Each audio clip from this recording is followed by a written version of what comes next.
పరిశుద్ధ బసవ ద్వారపు ఆరాధనకి విచ్చేస్తున్న దేవునికి ప్రియమైన సంఘస్థులందరికీ మన ప్రభు మన రక్షకుడైన యేసుక్రీస్తు వారి యొక్క పరిశుద్ధమైన నామములో అందరికీ వందనాలండి. అందరూ బాగున్నారండి? దేవునికి స్తోత్రం. దేవుని నామమున మహిమ కలుగును గాక. ప్రభువులకు ప్రియమైన దేవుని సంగమా, బసవ ద్వారం అంటే మనకు అందరికీ తెలుసు కదండి. ఈ రోజు నుండి ఏమండి గుడ్ ఫ్రైడే అనబడిన మంచి శుక్రవారం వరకు ఏమండి 45 రోజులు, దాంట్లో ఆదివారాలు తీసేస్తే 40 రోజులు అవుతుంది. ఈ 40 రోజుల ఉపవాసము సంఘం ఏర్పాటు చేసుకున్న ఉపవాసం అండి. ప్రభువైన యేసుక్రీస్తు కానీ తండ్రి అయిన దేవుని కానీ ఈ 40 రోజులు మీరు ఉపవాసం చేయండి అని చెప్పలేదు అంటే పరిశుద్ధ గ్రంథంలో రాయలేదు. అయితే సంఘమే ఈ ఉపవాసం ఏర్పాటు చేసుకుంది. మరి ఇలాగ 40 రోజులు ఎవరైనా ఉపవాసం చేశారంటే పరిశుద్ధ గ్రంథంలో 40 రోజులు ఉపవాసం చేసిన పరిస్థితులు ఉన్నాయి. ఉపవాసం చేసిన వారు ఉన్నారు 40 రోజులు. ఏమండి, ఉపవాసం మోసే సీనాయి పర్వతం మీద రాత్రి పగళ్ళు 40 రోజులు ఉపవాసం ఉండి దేవుని మాటలు వింటూ ఉన్నాడు ఆయన. అది ఆదికాండంలో రాయబడి ఉంది. అదేవిధంగా ఏరియా అరణ్యములో 40 రోజులు ఉపవాసం చేశారు.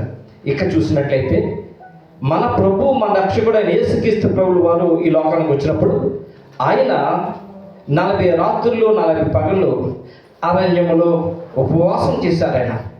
ప్రియమైన సంగమా, మరి ఈ విధంగా ఉపవాసం చేసిన దాఖలాలు లోకంలో ఉన్నాయి. ఏమండి, కాబట్టి పరలోకమందున్న తండ్రి అయిన దేవుడు ఆయన పిల్లలు ఆయన ఆజ్ఞలు గైకొన్నప్పుడు ఏ విధంగా అయితే సంతోషిస్తున్నాడో అలాగే దేవుని పిల్లలు ఉపవాసాలు చేస్తున్నప్పుడు ఆయన సంతోషిస్తున్నాడు. ఈ 40 రోజులు ఉపవాసం చేయడం ద్వారా తండ్రి అయిన దేవుడు సంతోషిస్తున్నాడు. ఒకవేళ దేవుడు కనుక ఈ ఉపవాసాలు ఏమండి వద్దనుకుంటే ఈ ఉపవాసాలు ఇన్ని సంవత్సరాలుగా కొనసాగబడ్డాయి.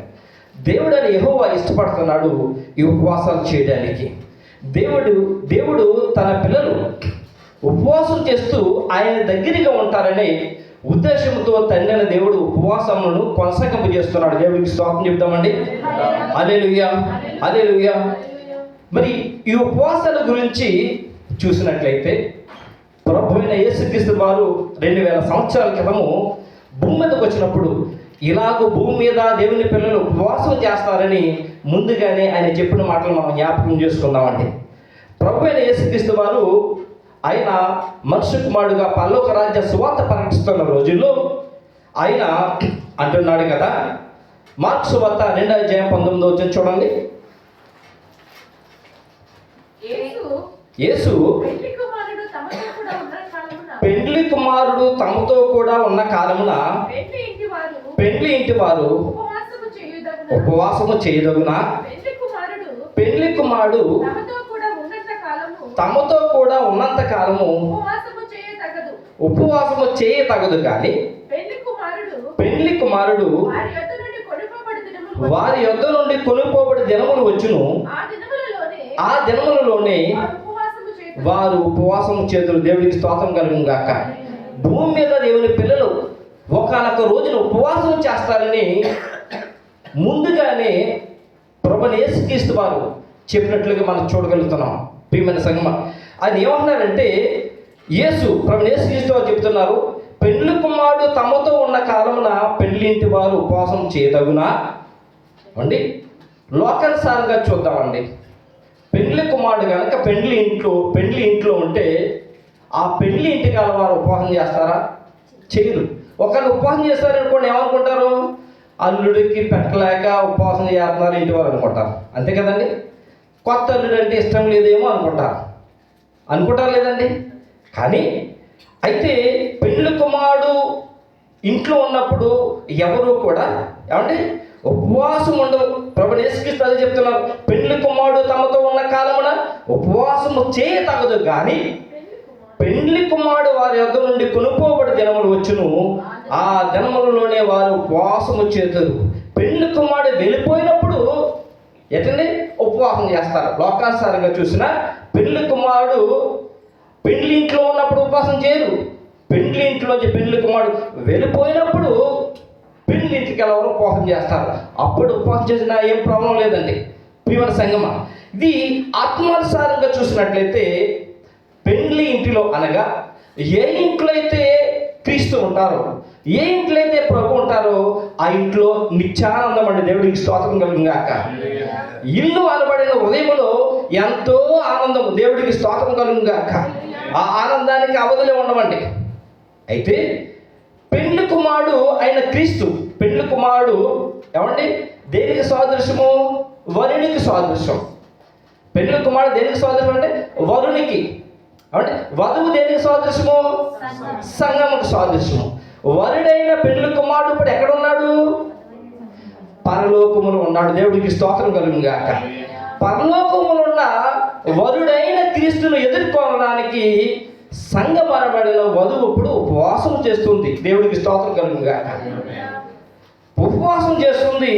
అందుకని తండ్రిని దేవుడు ఉపవాసాన్ని ఏం చేస్తున్నాడు? ఆయన అంగీకరించాడు. దేవుడికి స్తోత్రం కలుగుగాక. చాలా కాలం, ఎన్ని సంవత్సరాలుగా దేవుని పిల్లలు ఉపవాసం చేస్తుంటే తండ్రిని దేవుడు ఇష్టపడుతూ ఉన్నాడు.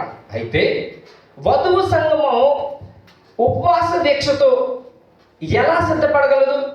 ఇన్ని సంవత్సరాలుగా వధువు సంఘము సిద్ధపడుతుంది. ఉపవాసంతో ఎలాగ సిద్ధపడుతుంది? లేక ఏ విధముగా సిద్ధపడితే వరుడైన క్రీస్తుతో పాటు ఎత్తబడి పరలోకంలో ఉండగలుగుతుంది? అర్థమైంది కదన్నమాట అండి. చాలా కాలంగా దేవుని పిల్లలు ఉపవాసం చేస్తూ ఉన్నారు. కాబట్టి చేస్తున్న ఉపవాస దీక్ష, మరి అది ఉపవాస దీక్ష ద్వారా దేవుని పిల్లలు ఎలా సిద్ధపడగలరు? కాబట్టి ఏ విధంగా సిద్ధపడితే వరుడైన క్రీస్తుతో పాటు ఎత్తబడి పరలోకంలో ఉండగలుగుతారు అంటే, ఉపవాసం చేసేటప్పుడు కూడా సరైన విధముగా ఉపవాసం చేయాలి, సరైన విధముగా సిద్ధపడాలి. ప్రియమైన సంగమా, అంటే వధువు సంఘము సిద్ధపడే విధము ఎలా ఉండాలో పరిశుద్ధ గ్రంథంలో రాయబడింది. ప్రియమైన సంగమా, ఆ విషయాన్ని అపోస్తలుడైన పౌలు గారు ఫిలిప్పీ సంఘానికి తెలియజేస్తూ ఫిలిప్పీలు రాసిన పత్రిక 2వ అధ్యాయము 5వ వచనంలో ఆయన తెలియజేస్తూ ఉన్నారు. క్రీస్తు యేసునకు కలిగిన మనసును మీరును కలిగి ఉండుడి. దేవుడికి స్తోత్రం. చాలండి, చదువుదు కనుక. క్రీస్తు అనగా వధువు అనబడిన సంఘము ఉపవాస దీక్షతో మరి ఏ విధముగా సిద్ధపడగలదో వరుడైన క్రీస్తు తెలియజేస్తున్నాడు. ఏ విధంగా సిద్ధపడితే ఎత్తబడి వరుడితో ఉండగలుగుతో వరుడైన క్రీస్తు తెలియజేస్తున్నాడు. ఎలాగూ ప్రియమైన సంఘమా, ఎలాగూ మరి ఈ యొక్క సంఘము సిద్ధపడగలదు అని అంటే క్రీస్తు యేసు కలిగిన మనసు కలిగి ఉండాలంట. దేవుడికి స్తోత్రం కలుగుగాక. వధువు సంఘము సిద్ధపడాలి అని అంటే క్రీస్తు యేసు కలిగిన మనస్సు ఉండాలి అట, కలిగి ఉండాలట. ప్రియమైన సంఘమా, మరి క్రీస్తు యేసు కలిగిన మనసు ఎలాంటిది? క్రీస్తు యేసు కలిగిన మనసు ఎలాంటిది? అలా క్రీస్తు యేసు అంటే ఎవరు? క్రీస్తు యేసు అనగా లోకములో ఉన్న ప్రపంచ మానవాళిని పాపము నుంచి, శాపము నుంచి రక్షించడానికి రక్షకుడుగా తండ్రి అయిన దేవుని చేత అభిషేకించి పంపబడిన వాడు. దేవుడికి స్తోత్రం కలుగుగాక.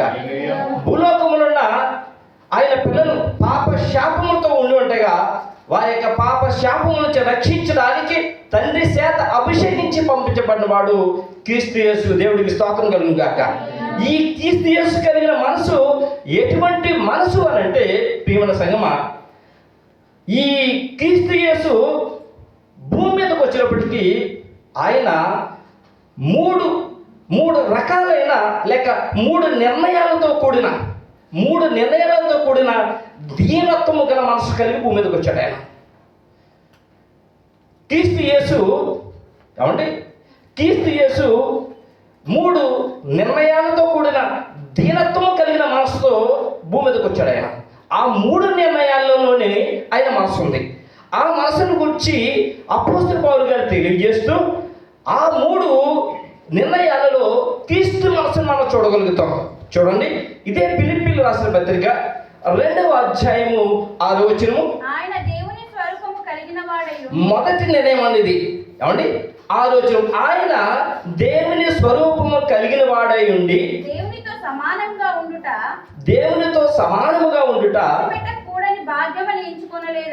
విడిచిపెట్టకూడని భాగ్యమని ఎంచుకొనలేదు కానీ సరిపోతుందంటే ఇది మొదటి నిర్ణయం. ఏమండి ఇది ప్రభువు యేసుక్రీస్తు భూమి మీదకి వచ్చిన తర్వాత ఆయన నిర్ణయించిన నిర్ణయంలో మొదటి నిర్ణయము, ఆ నిర్ణయంలోనే ఆయన మనసు ఉంది. 2వ నిర్ణయము 7వ వచనము. మనుషుల పోలికగా పుట్టి దాసుని స్వరూపమును ధరించుకొని తను తానే రిక్తునిగా చేసుకొని సరిపోతున్నది. ఇది 2వ నిర్ణయం. ఈ 2వ నిర్ణయంలో కూడా ఆయన మనసు ఉంది. ఇక 3వ నిర్ణయము 8వ వచనము. మరియు ఆయన ఆకారమందు మనుషులుగా కనబడి మరణము పొందినంతగా అనగా శిలువ మరణం పొందినంతగా విధేయత చూపిన వాడై తనకు తాను తగ్గించుకొనును. ఇది 3వ నిర్ణయంలోని మనసు. ఈ విధముగా 3 నిర్ణయాలలో ఆయన మనసు చూపిస్తున్నాడు. 3 నిర్ణయాలలో కూడా ఆయన మనసు ఎలా ఉందంటే దీనత్వము. దేవుడికి స్తోత్రం కలుగును గాక. 3 నిర్ణయాల్లో కూడా ఆయన మనసు ఎలా ఉందంటే దీనత్వము కలిగి ఉంది. ప్రియమైన సంగమా, ఆ 3 నిర్ణయాలను మనం ధ్యానించుకుంటూ ముందుకెళ్తాం. మొదటి నిర్ణయమైన మనసు ఏమని రాయబడి ఉంది? ఆయన దేవునిలో ఆయన దేవుని స్వరూపము కలిగి దేవునితో సమానము ఉండుట విడిచిపెట్టకూడని భాగ్యమని ఎంచుకొనలేదు కానీ అని రాయబడింది. ఆయన ఎలా ఉన్నాడు అట్లా ప్రియమైన సంగమా? ఆయన దేవుని స్వరూపము కలిగిన వాడండి, దేవునితో సమానంగా ఉన్నాడట. ఆయన భూలోకానికి రాకముందు ఎలా ఉన్నాడంటే ఆయన దేవుని స్వరూపం కలిగిన వాడండి, దేవునితో సమానంగా ఉన్నాడట. ప్రియమైన సంగమా, అంటే దేవుడు ఈ ప్రభుని యేసుక్రీస్తు భూమి మీదకి వచ్చిన తర్వాత ఆయన దేవునిలో ఉన్న దేవుడికి స్తోత్రం కలుగును గాక. దేవుడు ఆయన అనగా దేవుడే క్రీస్తే దేవుడికి స్తోత్రం కలుగును గాక. ఈయన ఆయన స్వరూపం కలిగిన వాడండి, దేవునితో సమానము ఉండే భాగ్యం అనే భాగ్యాన్ని మనం చూసినట్లయితే యోహాను సువార్త 1వ అధ్యాయం 1వ వచనంలో మనకు విపులంగా తెలుస్తుంది. ఆదియందు వాక్యముండెను, వాక్యము దేవుని యొద్ద ఉండెను, వాక్యము దేవుడైన దేవుడికి స్తోత్రం కలుగును గాక. ఆదియందు వాక్యముండెను అనగా ఆదియందు వాక్యముండెను, వాక్యము దేవుని యొద్ద ఉండెను, వాక్యము దేవుడే ఉండెను. ఆదియందున్న దేవుడు తన పలికిన మాట ఏదైతుందో అదే క్రీస్తు. దేవుడికి స్తోత్రం కలుగును గాక. అవునండి, ఆ క్రీస్తే దేవుడు. ఆ క్రీస్తు అనబడిన వాక్యము లేక ఆదియందు దేవుడు పలికిన మాటను తండ్రి అనే దేవుడు ప్రత్యేకపరిచి భూమి మీదకి పంపించి కృపా సత్య సంపూర్ణుడిగా శరీరధారుడిగా మన మధ్య నివసించాడు. యోహాను సువార్త 1వ అధ్యాయం 14వ వచనంలో రాయబడింది. చూడండి, ఆ వాక్యము శరీరధారి అయి కృపా సత్య సంపూర్ణుడిగా మన మధ్య నివసించిన దేవుడికి స్తోత్రం కలుగును గాక. దీన్ని బట్టి ఆయన క్రీస్తు ఆయనే, తండ్రి అయిన దేవుడు కూడా ఆయనే. ఇంకా మనం చూసినట్లయితే ఏమంటే నిష్ఠికల యూదా వంశంలో పుట్టి ఎబ్రి యొక్క గోత్రములో ఉన్న అపోస్తలుడు పౌలు గారు రోమీయులకు రాసిన పత్రికలో ఆయన గూర్చి తెలియజేస్తూ 9:5 ఏం చెప్తున్నారు చూడండి. పితరులు వీరివారు అన్నట్టు చూడండి. పితరులు వీరివారు శరీరమును బట్టి క్రీస్తు వీరిలో పుట్టెను, ఈయన సర్వాధికారి అయిన దేవుడై ఉండి నిరంతరము స్తోత్రార్హుడై ఉన్నాడు. ఆమేన్. దేవుడికి స్తోత్రం కలుగును గాక. ఈయన సర్వాధికారి అయిన దేవుడై ఉండి నిరంతరము స్తోత్రార్హుడై ఉన్నాడు. ఆయన దేవుని స్వరూపం కలిగిన వాడే ఉండి దేవునితో సమానము ఉన్న దేవుడికి స్తోత్రం కలుగును గాక.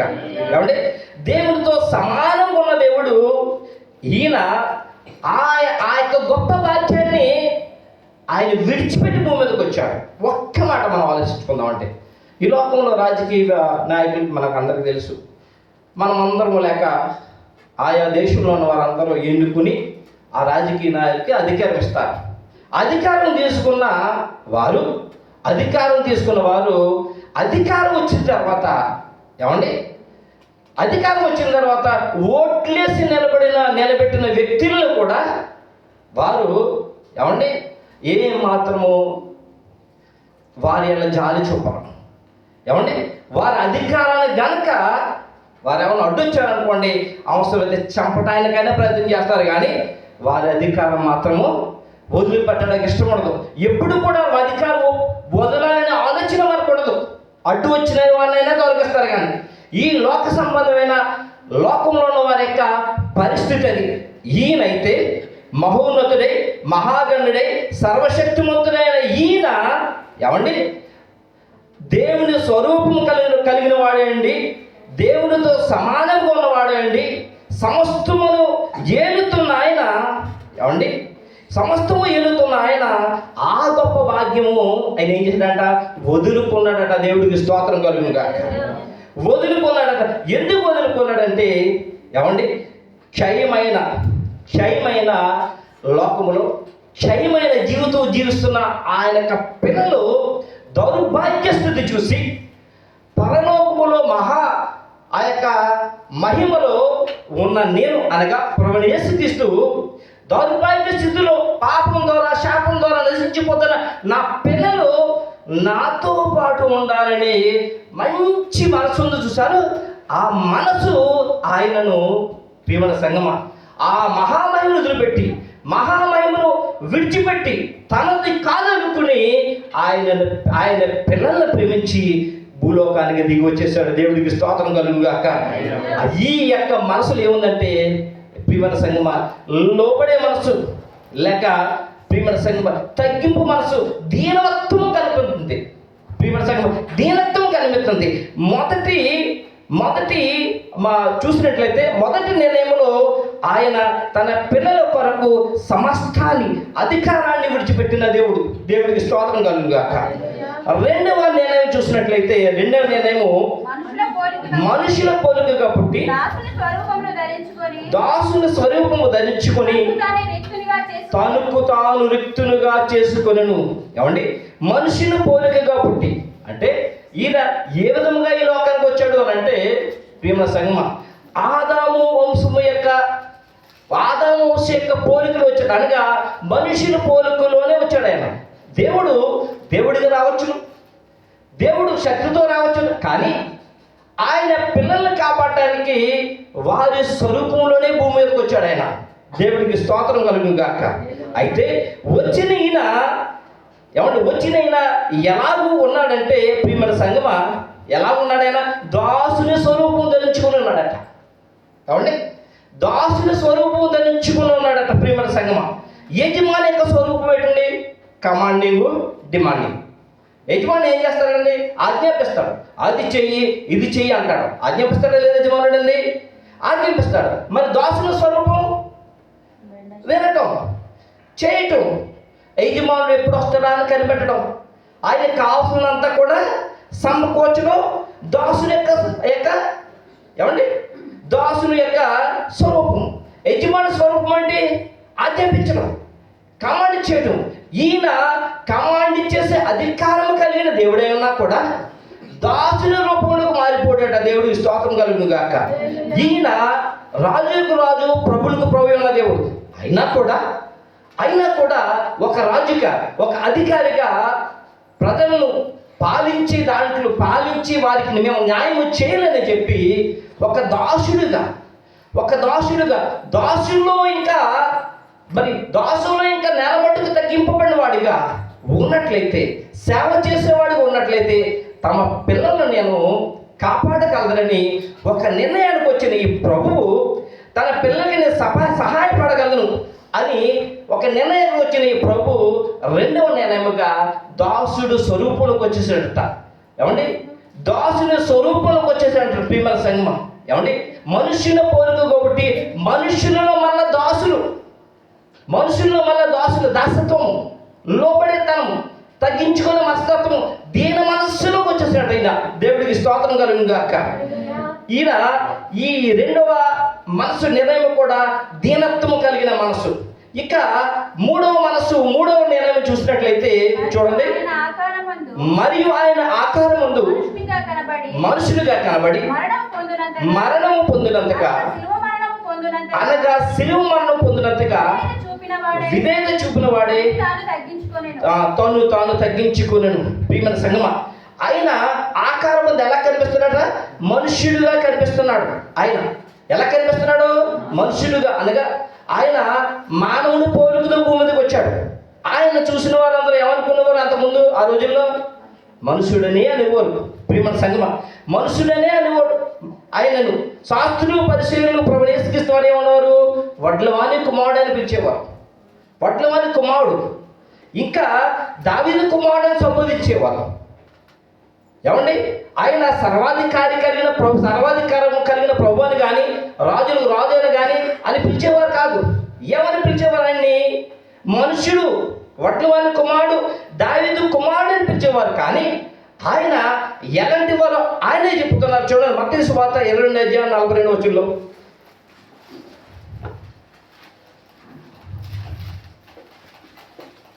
అలాగూ ఈయన మనుషుడు అనుకునే వడ్లవాని కుమారుడు లేక దావీదు కుమారుడు అనుకున్న వారిని ఆయన అడుగుతున్నారు. చూడండి, క్రీస్తుని గురించి నీకేమి తోచుచున్నది? ఆయన ఎవని కుమారుడు అని అడిగాను. వారు సరిపోతుందండి, వారు ఆయన దావీదు కుమారుడు అని చెప్పాను. ప్రభువా ఆయన అడుగుతున్నాడు, క్రీస్తు ఎవరి కుమారుడు అని అంటే వారు అంటారా? దావీదు కుమారుడు అని ఒకరు, వడ్లవాని కుమారుడు అని ఒకరు, మనిషి కుమారుడు అని మరొకరు చెప్తా ఉన్నారు. అప్పుడు ప్రభు ఈ 45వ వచనంలో ఏం చెప్తున్నారు చూడండి, దావీదు ఆయనను ప్రభు అని చెప్పిన ఎడల ఆయన ఎలాగూ అతని కుమారుడని వారిని అడగగా వారు ఏమీ చెప్పలేకపోయారట. మరి దావీదు కుమారుడైతే దావీదు ఎందుకు ఆయన ప్రభు అని పిలుస్తున్నాడు? లేక చక్రవర్తి అని పిలుస్తున్నాడు, రాజుని పిలుస్తున్నాడు అంటే దానికి ఎవరు కూడా సమాధానం చెప్పలేదట. ఎందుకంటే ఆయన దైవ మానవుడు. దేవుడికి స్తోత్రం కలుగును గాక. దైవ మానవుడు, దైవత్వము కలిగిన దేవుడు ఆయన దేవుడు మానవ రూపము దాల్చుకుని వచ్చాడు. భీమన సంగమ తన మనసును భూమి మీద ఉన్న పిల్లలకి తెలియజేయడానికి. అందుకే ఈయన ఎందుకు ఆయన మానవుని యొక్క స్వరూపము దాల్చుకుని భూమి మీదకు దాసుడిగా వచ్చాడంటే, ప్రియమైన సంగమ ఆయనలాగా ప్రేమించేవారు భూలోకంలో ఎవరు లేరు. భూలోకంలో ఉన్న మానవులు ఎవరు కూడా తన పొరుగువాన్ని ప్రేమించలేరు. ప్రియమైన సంగమ మాటల వరకే పరిమితం. నిన్ను ప్రేమిస్తున్నాను, నీకు అలా చేస్తాను, ఇలా చేస్తానని చెప్పి. కానీ భూలోకంలో ఎవరు కూడా తన పొరుగువాన్ని ప్రేమించలేరు. ఆ ప్రియమైన సంగమ ఆ ప్రేమను చూపడానికి ప్రేమాస్వరూపమైన దేవుడు మానవ రూపము దాచుకొని వచ్చి, ప్రియమైన సంగమ ఆ ప్రేమను చూపాడు. భూలోకంలో ఎవరైనా తన పొరుగువాని కొరకు ప్రాణం పెట్టగలుగుతారా? తన పొరుగువాన్నే ప్రేమించలేరు. తన సహోదరుని కొరకు కానీ ప్రాణం పెట్టగలుగుతారంటారా? ఎవరి వల్ల కాదు. అందుకే ఆయన మానవుడిగా వచ్చి ప్రేమ అంటూ ఏంటో చూపించి ఆయన నశించిపోతున్న వారి కొరకు ఆయన ఏం చేశాడు తెలుసా అండి? పొరుగు వారి కొరకు ఆయన ప్రాణం పెట్టాడు. దేవుడి నామన మహిమ కలుగును గాక. ఘోరమైన సిలువ ప్రియమైన సంగమా, అతి ఘోరమైన సిలువ శ్రమల ద్వారా తన పిల్లల్ని ఏమండి ఆ నిత్యత్వములను తీసుకెళ్ళడానికి ఆ సిలువ శ్రమను ఆయన పొందిన ప్రభు అయిన తన యొక్క పిల్లల కొరకు ఏమండి సిలువ అనగా సిలువ మరణము పొందినంతగా విధేయత చూపున వాడి తాను తగ్గించుకుని దేవుడికి స్తోత్రం కలుగును గాక. ఏమండి ఘోరమైన సిలువ మరణం పొంది తన పిల్లలందరి కొరకు ఆయన ప్రాణం పెట్టి అంటే రక్తము కార్చి వారిని తనున్న యొక్క ప్రదేశములను తీసుకెళ్ళడానికి ఏమండి గొప్ప ప్రేమ కలిగిన ఏమండి గొప్ప ప్రేమ కలిగిన మూడో నిర్ణయములో ఆయన ప్రేమ ఉంది. దేవుడికి స్తోత్రం కలుగాక. ఆయన మనసు ఉంది, ఆయన మనసు ఉంది. భూలోకంలో జీవించే వారు ఎవరైనా సరే ప్రియమైన సంగమా, ప్రభుని యేసుక్రీస్తు కలిగిన మనసు మాత్రం ఉండాలి. ఆ మనస్సు ఉంటేనే తండ్రి దేవుడు వారిని అంగీకరిస్తాడు. వచ్చాము, ఏదో సంపాదించుకున్నాము, తింటున్నాము, ఉంటున్నాము, లేక అధికారం చేస్తున్నాము, నా ఇష్టానుసారంగా ఉంటానంటే కుదరదు. ప్రభుని యేసుక్రీస్తు సొంత రక్షకుడిగా ఎవరైతే అంగీకరిస్తారో వారు ప్రభుని యేసుక్రీస్తు కలిగిన మనసు వారు కలిగి ఉండాలి. అలాగూ కలిగి ఉంటేనే పరలోకమందున దేవుడు వారిని అంగీకరిస్తారు. ఎప్పటి వరకు అంటే ప్రభు పిలిచే వరకు కూడా, ప్రభు పిలిచే వరకు కూడా క్రీస్తు యేసు కలిగిన మనసే కలిగి ఉండాలి. అందుకు ప్రయాసపడాలి, అందుకు ప్రయాసపడాలి ప్రియమైన సంగమం. అందుకనే ఈయన ఆయనకు ఈ క్రీస్తు యేసు కలిగిన ఈ మనసులో ఉన్న మూడు నిర్ణయాలు కలిగి భూమి మీదకి వచ్చి ఆయన మనసును చూపించాడు. ఆయన మనసును చూపించి ఆయన పిల్లలకు తెలియజేశాడు. ఆయన అందుకే తండ్రి అయిన దేవుడు ప్రభుని యేసుక్రీస్తుని ఎంత గొప్పగా ఇచ్చించాడో చూడండి. 9వ వచనం చూడండి. అందుచేతను పరలోకమందున్న వారిలో గాని, భూమి మీద ఉన్న వారిలో గాని, భూమి కింద ఉన్న వారిలో గాని ప్రతి వాని మోకాలును యేసు నామమున వంగునట్లును, ప్రతి వాని నాలుకయు తండ్రి అయిన దేవుని మహిమార్థమై యేసుక్రీస్తు ప్రభువుని ఒప్పుకున్నట్లును దేవుడు ఆయనను అధికముగా హెచ్చించి ప్రతి నామమునకు పైనామమును ఆయనకు అనుగ్రహించిన దేవుడికి స్తోత్రం కలుగును గాక. ఆయన సర్వభౌమాధికారాన్ని ఆయన తనదనుకోలేదు. సమస్తము కూడా విడిచిపెట్టి వచ్చేసి ఆయన అంటే నేల మట్టుకు తగ్గించుకుని పాపం మీద విజయం, సాతాను శక్తుల మీద విజయం సంపాదించి గొప్ప ప్రేమమయుడుగా దీనత్వముతో జయించాడు. దేవుడికి స్తోత్రం కలుగును గాక. అందుకనే ప్రభువునికి ప్రియమైన సంగమా, ఏమండి, క్రీస్తు యేసు కలిగిన మనస్సులోని దీనత్వము ఎవరైతే కలిగి ఈ 40 రోజులు ఉపవాసం చేస్తారో, క్రీస్తు యేసు కలిగిన దీనత్వం గల మనసును కలిగి ఎవరైతే ఈ 40 రోజులు ఉపవాసం చేస్తారో ప్రియమైన సంగమా, ఏమండి, ఆ ఉపవాసము దేవుడికి ఇంపైన ఉపవాసం అంట. దేవుడికి స్తోత్రం కలుగును కాక. అందుకనే ఈ 40 రోజుల ఉపవాసానికి మొట్టమొదటి రోజు ఈ రోజు ఏం పేరు పెట్టారో తెలుసా అండి? ఏం పేరండి? భస్మ బుధవారం. భస్మం అంటే బూడిద, మనకందరూ తెలుసు. భస్మం అంటే బూడిద. బూడిద ఎలా వస్తుంది? కట్టెలు కాల్చి చేస్తే బూడిద వస్తుంది, కట్టెలు కాల్చి వేస్తే బూడిద వస్తుంది. బూడిద అయిపోయిన తర్వాత బూడిద ఎవరికైనా ఉపయోగపడుతుందా?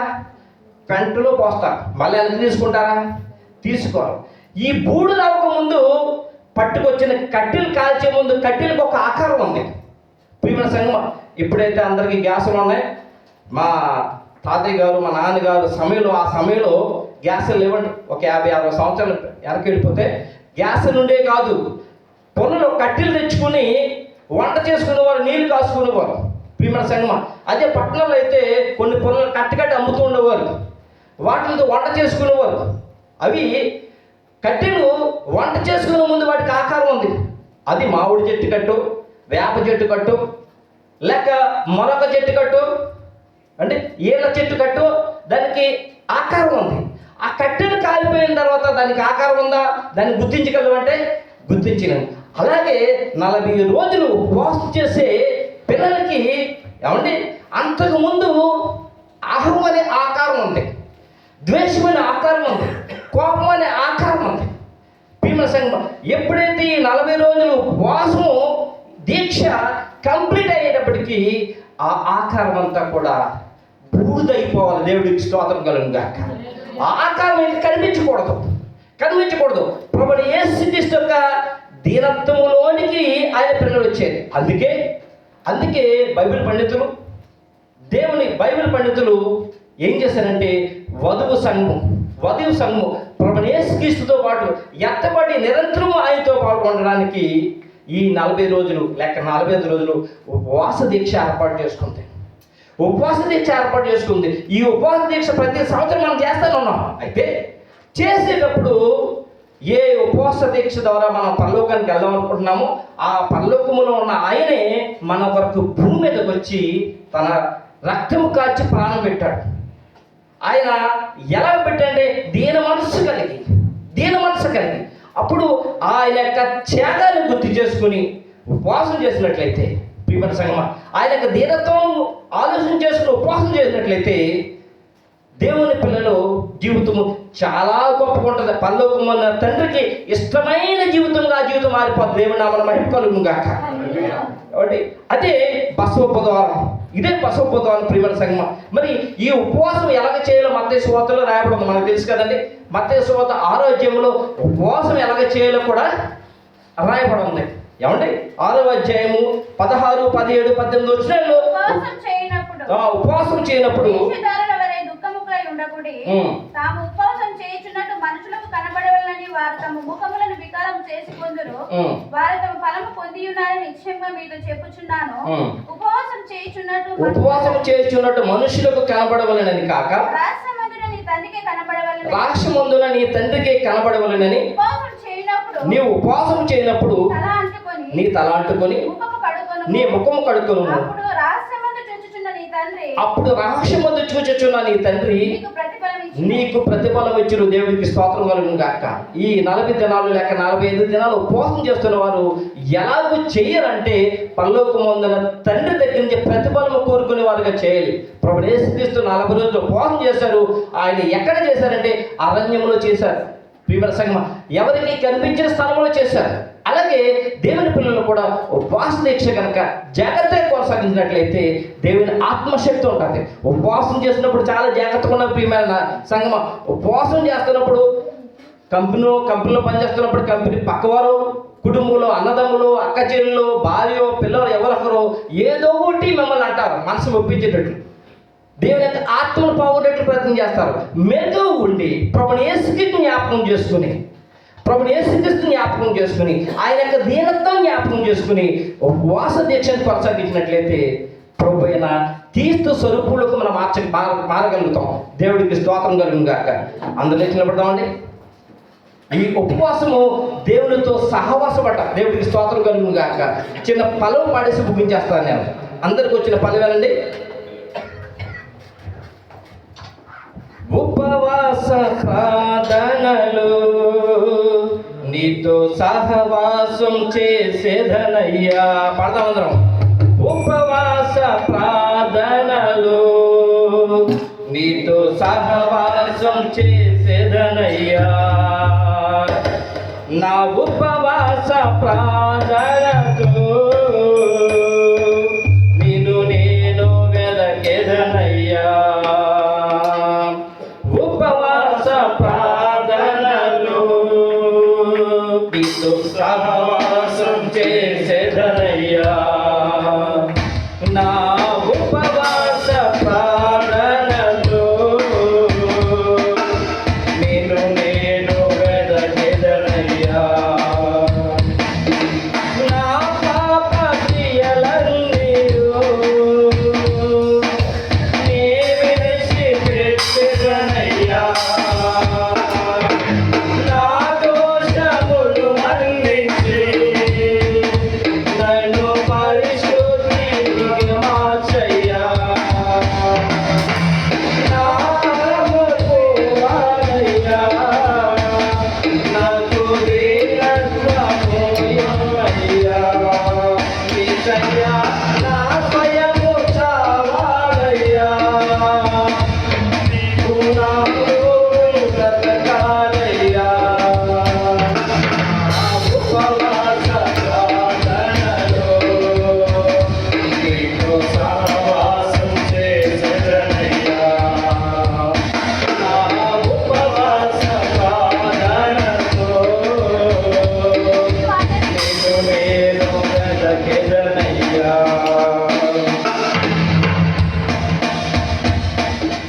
నా పాప క్రియలన్నీయు నీ విడిచిపెట్టెదనయ్యా. పాడదాం. నా పాప క్రియలన్నీయు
మహాగణుడు మహోన్నతుడు సర్వశక్తిమంతుడైన ప్రభా మీ ఘనమ నామనికి స్తోత్రము స్తుతులు ప్రభా పరలోకమందున మీరు తండ్రి పాపినైన నా కొరకు తండ్రి